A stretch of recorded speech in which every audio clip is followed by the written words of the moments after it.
Hello, Taurus, Sun, Moon Rising, and Venus Signs. Kamusta kayo?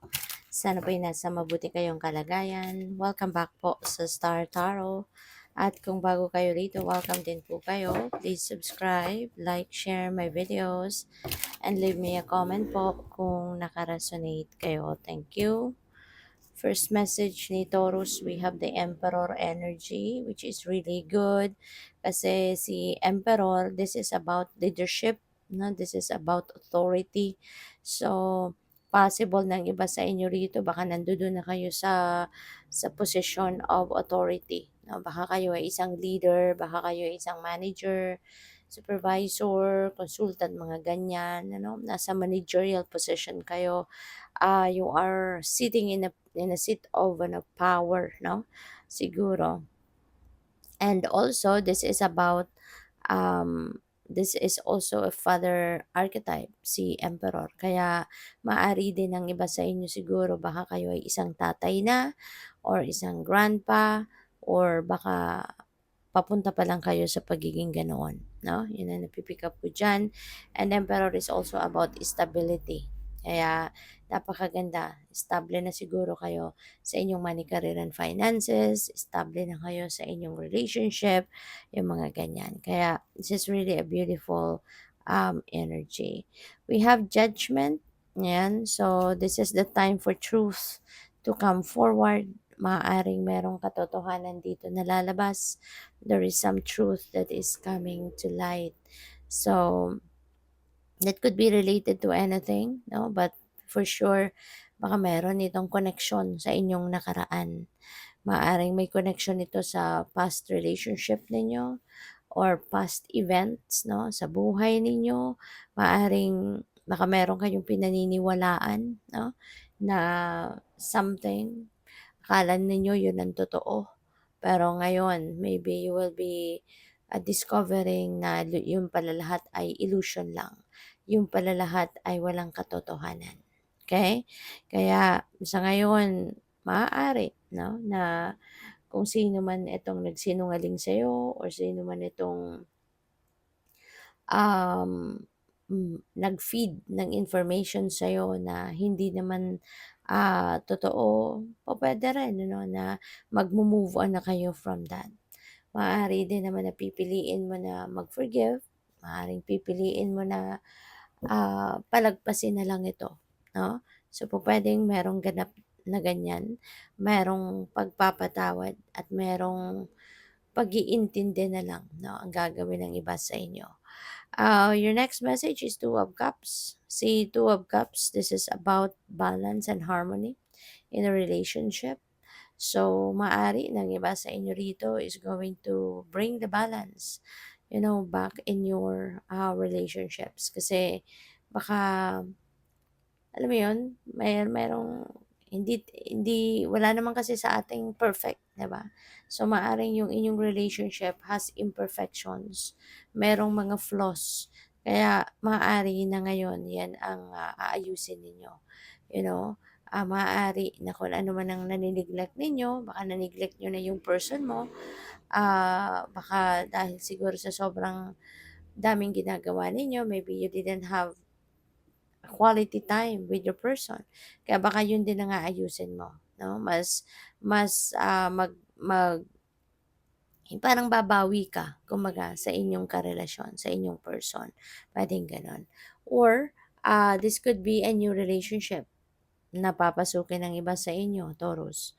Baka wala pa kayong love life at na ngayon magkaka-love life na kayo. Possible na magka-love life na kayo. Kung nasa relationship na din naman kayo, baka now is the time also that you are going to level up your commitment with your person. No? So, possible din yan. Pwede rin na meron kayong papasukin bagong friendship. Diba? Maybe you are entering a new friendly relationship as well. So, by the way, maraming salamat for subscribing. And if you haven't subscribed yet, subscribe na kayo. And also, maraming salamat for not skipping the ads. Malaking bagay po yan sa akin. And also, please click the join button sa baba ng video kung gusto po ninyo na mag-join sa membership. Salamat! So we have discipline, I can accomplish what I set my mind to. Yan, so napakaganda lalo-lalo na meron kayong Emperor energy, 'no? Kung ano kasi si Emperor gano'n din, eh, 'no? Kung ano yung naisip niya, gagawin niyang lahat, 'di ba, para na mangyari 'yun. So, yung disiplina ninyo sa ngayon Taurus, talagang yung self-discipline talagang 'yan ang papairalin ninyo, papaandarin niyo. Maaari din ano na dahil sa inyong disiplina kaya din kayo talaga na-promote 'no, kaya din kayo nakarating diyaan sa mataas na posisyon sa ano ninyo, sa trabaho. Kasi dahil sa inyong disiplina. So, good for you. So we have self-esteem. I possess gifts of the soul that benefit me and others. Ayan. So this is really beautiful. No? Feeling ko, ito yung mga naging ano mo eh. Ito yung mga naging, ito yung mga naging katangian mo.